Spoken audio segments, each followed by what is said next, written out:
Lakini maza, niambie mimi nitatumia mbinu gani mimi mpaka nifanye? Wewe fanya juhudi zako zote bwana, usiwe viazi karai wewe. Mimi nakwambia mimi niko mtamtaa hata zile kesi za wanawake kuja mtu ampiga na bibi yake, mtu si ankoroga na bwanake. Mimi simtakio mke, mimi namchukua ile mke na mweka pale na nyumba pale. Yaani mimi mwenekea kikao hapa na kakako yule mdogo yule wa kunishauri mimi yule. Kuna tatizo labda na mama mkwe wako. Mtafute mama mkwe wako, muyatengeze, muyamalize. Jaribu siku moja jibebe, uende ukayaone dadako. Shauri yako atafariki yule. Yule jamaa atamua kweli.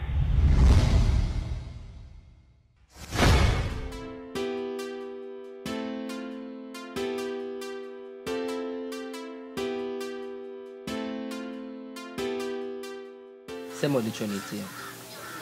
Dripsy, sio jinsi gani ninavyokupenda.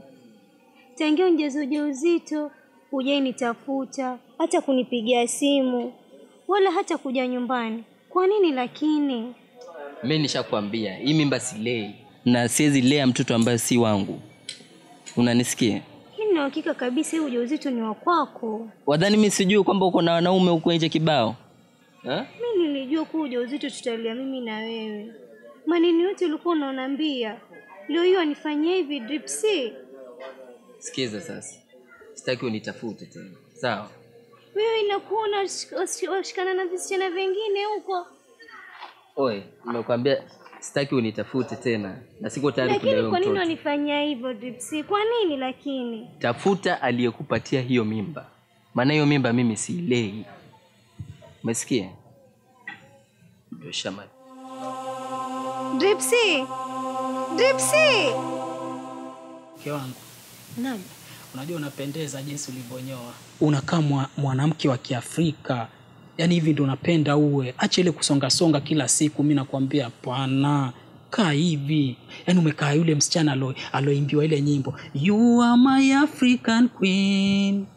The girl of my dream. Sasa wewe ndio the girl of my dream. Yaani unapendeza. Yaani unakaa kama Lupita vile yani. Kwa sababu nimenyoa ndo nakaa kama Lupita. Unakaa kama Lupita mke wangu. Yaani tofauti wewe ni mweupe lakini unakuwa mrembo, mzuri, so amazing. Yaani kama Lupita vile. Wewe unaona tu mimi ninyoa kwa sababu ya joto na hii hali nimenika. Alafu Mayasa. Bila shaka mtoto akizaliwa atakuwa ni kidume. Kwa jinsi ninavyoona hasira zako za hapa na pale, basi bila shaka mtoto ni kidume. Kidume? Umejuaje?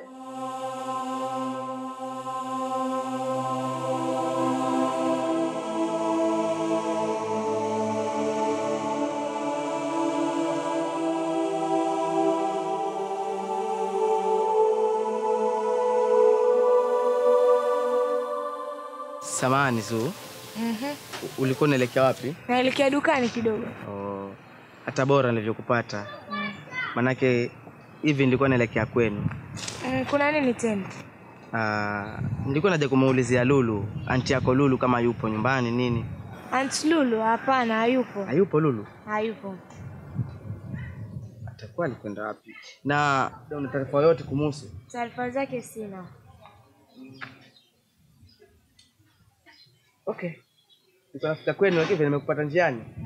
Acha mpitie hapo, kaza ndani hapo, nipande kwa Bulu huko nimuulizie nione kama nitapata. Manake anikoroga akili. Ila sawa.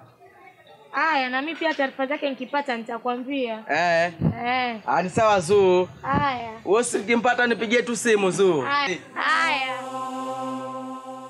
Na ndio maana mimi sipendi hata uende kwa check up tuangalie si mtoto mwenyewe, lakini mimi mwenyewe tu nishashuku tayari ni kidume. Wapenda mambo ya surprise wewe? So huo ni kidume. Kwa hiyo akiwa ni kidume nitamuita jina la babu yangu. Ati jina la babu yako? Na babu yako ama babako? Babangu. Nitamuita jina la babangu. Mzee Mwambao. Sawa basi mke wangu, kama nilivyokuambia mimi acha nijitoe hivyo. Niko na mazungumzo na Dripsy, kwa hiyo acha niende nikamuone Dripsy tuongee kidogo kama wanaume, alafu baada ya muda kidogo niende nikajishughulishe nikaangalie madeni yangu ya hapa na pale. Tuna mazungumzo na Dripsy. Mimi sipendi uhusiano wenu. Yaani mko karibu. Mna njama gani wewe na hiyo Dripsy? Mayasa, hii mimba inakupeleka mbio. Utaanza kuchukia kila kitu. Umenikasirisha mwanzo. Nakumbuka mama aliniambia kwamba mwanamke anapokuwa mjamzito kuna vitu lazima atachukia. Kuna watu atawachukia bila sababu. Sasa najua wewe ni mmoja wao, yani unamchukia tu Dripsy bila sababu. Mtu unapomkasirikia sana ukiwa kwenye hali ya ujauzito, basi hata ukizaa mtoto atafanana na yeye moja kwa moja. Sasa bila shaka mtoto asije akafanana na Dripsy kwa ajili ya kumchukia wewe. Subutu, mtoto atafanana na babake. Babake vile ni handsome, mtoto wangu naye atakuwa handsome boy. Sawa basi, narudi muda sio mrefu. Mume wangu nimekuambia dakika 20. Sawa. Sasa hivi. Zingatia hili.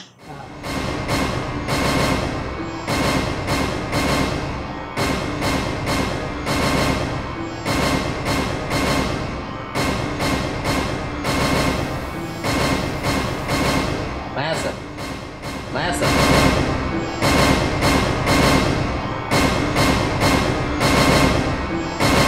Mayasa. Wewe tena umefuata nini hapa? Umefuata nini? Nimekuja kwa neno moja tu. Ingia huko chumbani, chukua kilichokuwa chako, twende nyumbani. Ati chukua kilicho chako, twende nyumbani kwangu. Wanilazimisha. Wewe uko sawa? Acha nikwambie. Mimi nina mpenzi wangu. Ninampenda kiwanipenda. Upo? Mimi nampenda sana Poka. Mimi na wewe tuliachana zamani sana. Mapenzi si ya kulazimishana. Upo? Acha kujizima data Umesahau kwamba mimi ndo mwanamume wako wa kwanza. Usisahau kwamba mimi ndo nimekubalika kwenyu. Kwa hiyo kama unakutambua ndo fanywaje? Poka ni mtu gani yule? Poka si kitu. Mimi kwangu ana maana tena kubwa sana.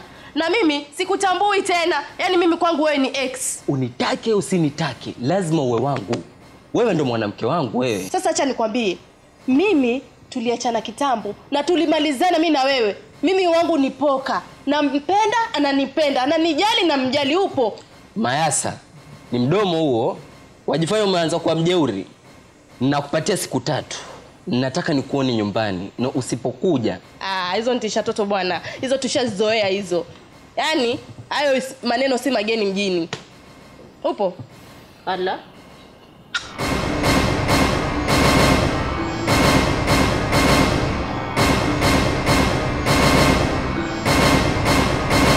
Bwana Poka, leo mimi nimekuja kuomba radhi. Maana wakati ule nilikuja nikakupa ushauri ambao haufai. Ila naomba unisamehe kama ndugu yako. Dripsy, mimi labda nikwambie usijali kwa hilo. Wewe ni rafiki yangu wa kutoka jadi.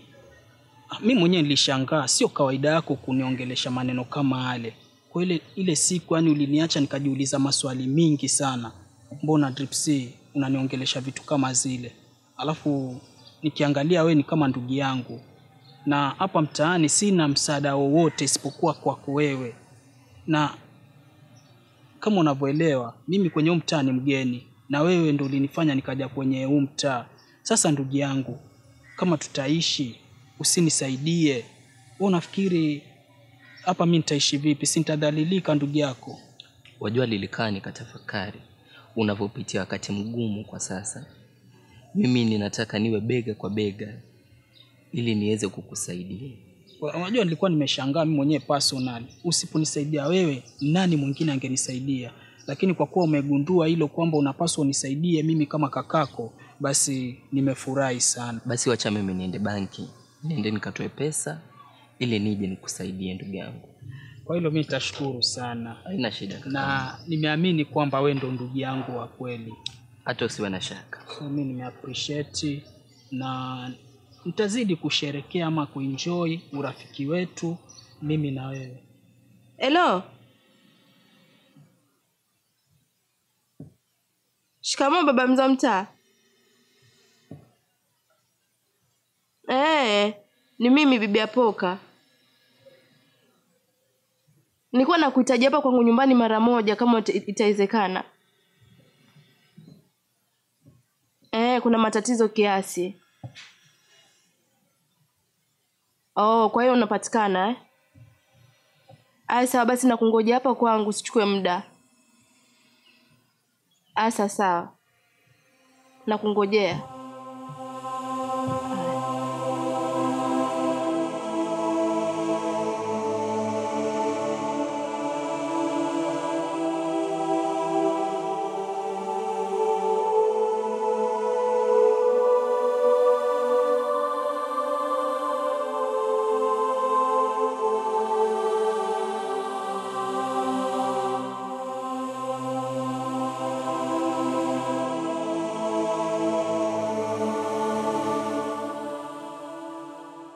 Kamandangu, mimi na mchongo. Mchongo wangu siku zote ufeli.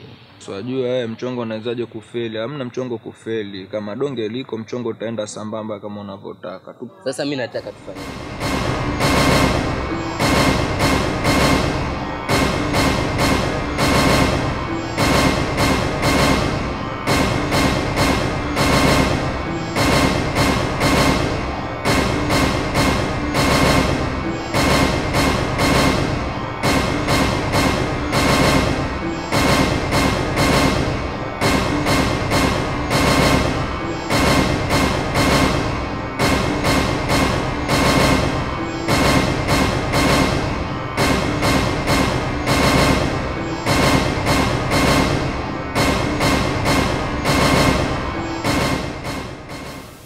Mlango kwa wazi. Haya. Baba umefika. Tena kwa wakati. Eh? Mama, hilo jua. Jua lapija. Manake huko likotoka mama. Jua kali. Paka kwa nataka nifanye bidii niongee na rais wetu. Aongee nalo wachina wake kule. Ili jua lipunguze. Jua lapija. Paka mwenyewe kabla nimelibeba hapa jua kichwani. Kabla nalo hivi. Pole, nimekutoa kurupu kwako jamani. Lakini nilivyojua ni wewe. Wewe unajua katika vile vikao vyangu.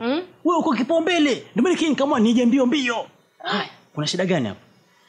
Mimi, si unajua mimi na mume wangu hapa tumeguria hapa. Ndio. Na sasa kuna yule Dripsy. Dripsy unamjua? Vijana mimi siwajui, lakini endapo nikimwona kisura nitamjua. Mimi Dripsy alikuwa yani ex boyfriend wangu. Na sasa mimi nimeoleka, mimi nina familia. Sasa yeye anangangana lazima kila siku mume wangu akitoka arudiane na mimi. Asubuhi amekuja kuniletea vitisho kuwa mimi nitoke kwangu nyumbani nimfuate kwake au sivyo atanionyesha cha mtema kuni. Tuache yote. Umesema kuna huyu aitwa sijui nani? Dripsy. Na huyu mume wako aitwa nani mumeo? Mume wangu aitwa Poka. Nyoka. Poka, nakwambia yaitwa Poka. Joka. Si joka. Poka. Kopa. Mbona mume wako ana jina gumu hivi? Mtu ambaye nimeachana naye nawezaje kuondoka kwangu nyumbani kwa mume wangu wa halali na mfuata mtu mwenye nimeachana naye? Hiyo ina make sense kweli? Hao vijana siku hizi ni washenzi kweli yani. Tena ni wajinga wa mwisho. Kwa nini yeye aje haribu ndoa yako? Huyu kijana mimi nitamfanyia kazi liso lake. Na kwanza venye uko unavyoongea, nilikuwa nishaanza tayari kulifanya kazi liswala. Kwa hivyo wewe hata usio na wasiwasi. Wewe mimi hili swala lako mimi nitalifanya kazi, yule kijana nitamshika, nimchukulie shino ndefu ile, nimdunge mshono mdomo huo, akae zipu kabisa. Unaona? Alafu huyo mume wako. Mimi je msimfahamu? Yuko vipi mume wako? Mimi simjui manake. Sio mrefu sana, sio mnene sana, yani mume wangu size ya kati tu. Ndio sasa hii kuna mishemishe nyingi sasa hii mzo mtaa. Na sasa hii yeye asipotoka kwenda kunitafutia na hali kama hii, nikiumwa kama leo, nani atanipeleka hospitali? Akiwa hana pesa kama vile, mimi nitaendaje hospitalini kujifungua? Ndio maana mume wangu huonekani hapa mtaani, lakini mume wangu pia yeye ni shabiki wako namba 1. Sasa kwa hivyo mama hata usina wasiwasi. Kwanza mimi nashukuru sana. Maana katika vile vikao vyangu wewe ulikuwa kipaumbele sana. Kabisa. Kwa hivyo pia wewe mume wako afanye hivyo bidii aje pale nichukue jina lake lile niandike pale kwa register yangu kwanza leo la kwanza. Unaona? Alafu vikao vingi muuzidi kuhudhuria. Sawa, haina shida. Unavyosema kuwa nataka kumwandika jina mume wangu. Mbona mambo mazuri sana hayo? Mimi akija nitamuelezea kila kitu. Atafika kwako aje muandikishe jina na hivyo vikao vyako ataanza kuhudhuria. Hata kama atakuwa yuko busy na kazi zake mahali ambapo yeye anaenda kufanya kazi, lakini atakuwa anahudhuria hata kama ni mara moja. Mzo mtaa, mimi nataka umkomeshe, yani akome kama vile alivyokoma titi la mama yake alipokuwa yuanyonya. Yaani huyo nataka umpe funzo ambao hata alisahau katika maisha yake. Basi sawa. Mimi Nitalifanya swala hilo na utasikia raha tu mwenyewe, utafurahi. Sasa mimi wacha nikaendelee kwa vikao vingine kule, maana mimi sahihi ni simu mpaka hata mimi mwenyewe naona nitakuwa simu.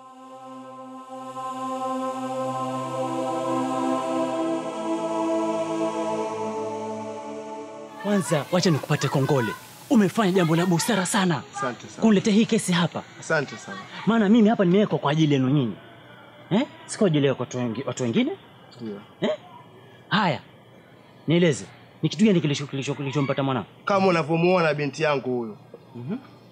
Kule kijana amenikosea sana. Amentilia binti yangu mimba na amemkana. So, nimeamua nije kwako mzee wa mtaa. Pengine ulisuluhishe hili jambo, ulimalize. Kwa sababu jambo limenikera sana. Nadhani unifahamu.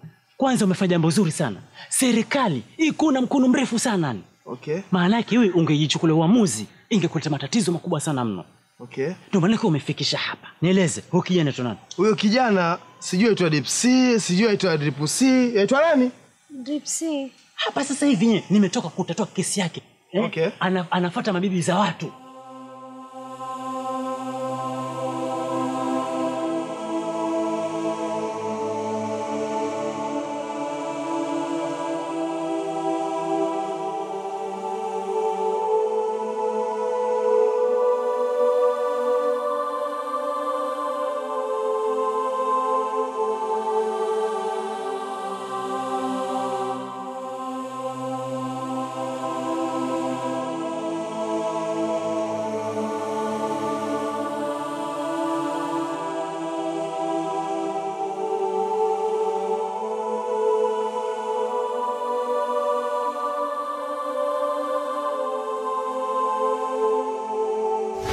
Mimi najua nilikukosea, lakini naomba turejeleane, unisamehe mpenzi wangu.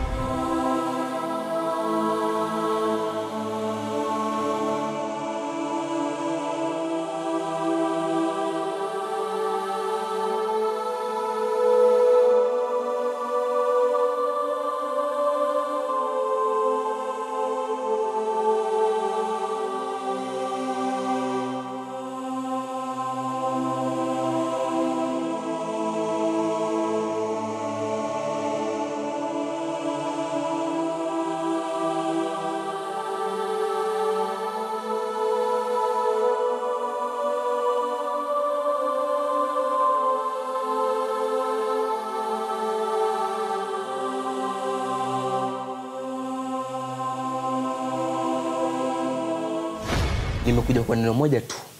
Ingia huko chumbani, chukua kilichokuwa chako, twende nyumbani.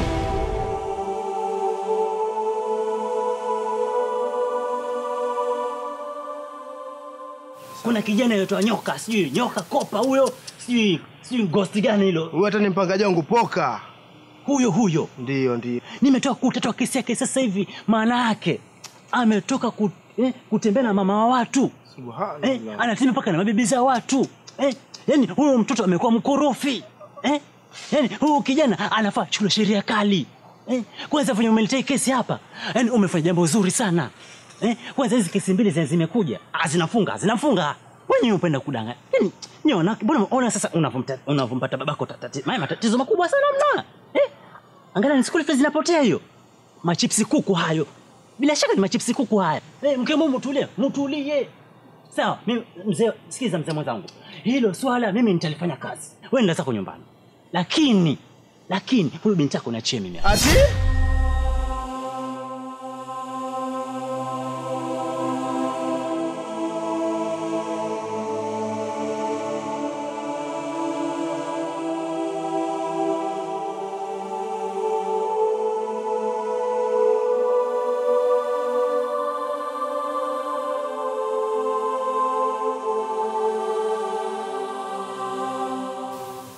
Masa.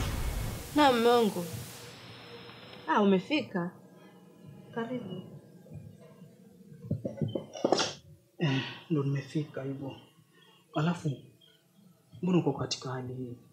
Hiyo sio hali yako ya kawaida ambayo nimekuzoea nayo. Vipi, nini tatizo? Mbona niko sawa mume wangu? Hapana Mayasa.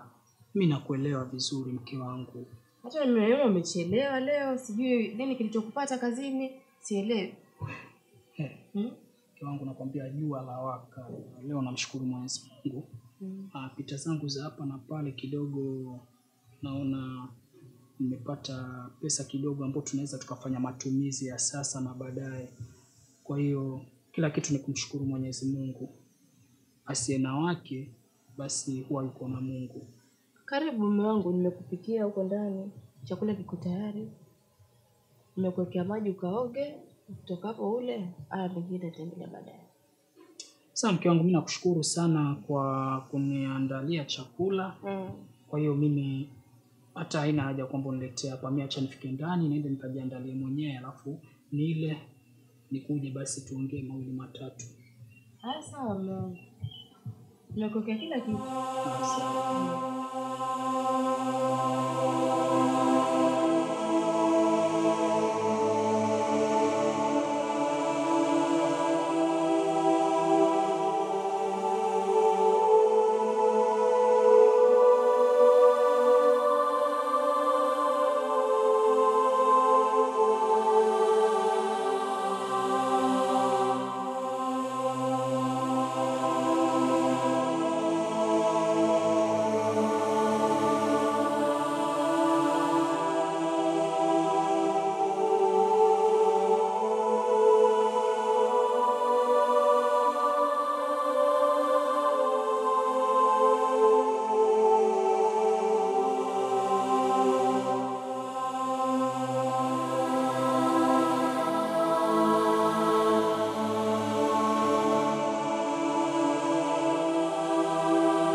Leo nimekuita hapa, nilikuwa na jambo la kuambia.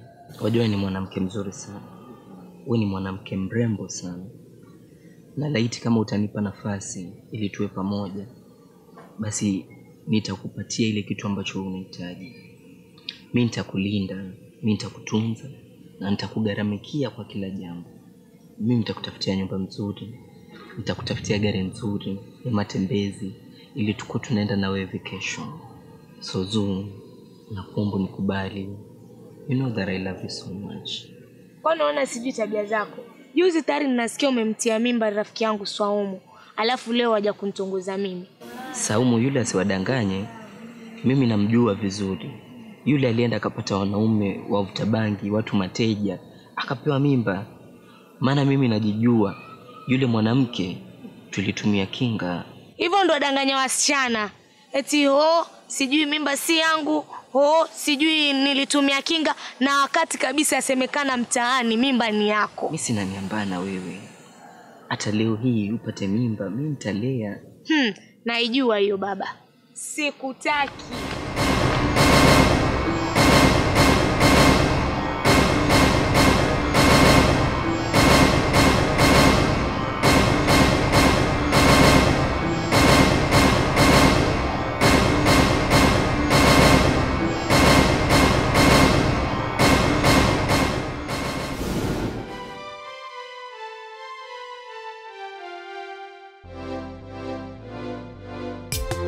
Utaishi naye mume mwenza, utabanana naye mume mwenza, utaishi naye